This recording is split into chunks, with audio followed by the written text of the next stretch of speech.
Hello friends, welcome to Bismillah delicious food corner. Meal maker బంగాళదుంప కూర ఎలా చేయాలి ఈ వీడియో. 2 కేజీల మిల్ మేకర్ ని తీసుకుని వాటర్ లో నానబెట్టుకున్నానండి. 20 మినిట్స్ వాటర్ లో నానబెట్టుకున్న మిల్ మేకర్ ని చేత్తో పిండుకొని తీసుకుంటున్నానండి.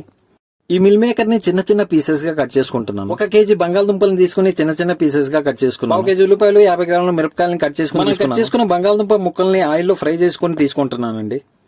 అదే కడాయిలో కొంచెం ఆవాల్ని, కొంచెం జీలకర్రని, 4 ఎండుమిరపకాయలని యాడ్ చేసుకుంటున్నాను.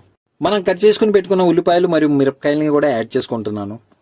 కొంచెం కరివేపాకుని కూడా యాడ్ చేస్తున్నాను. ఇవి లైట్ గా ఫ్రై అయ్యాక 1 కేజీ టమాటాలని కట్ చేసుకుని యాడ్ చేస్తున్నాను. కొంచెం ఉప్పుని యాడ్ చేసుకుని వీటన్నిటిని 10 మినిట్స్ ఫ్రై చేసుకుంటాను.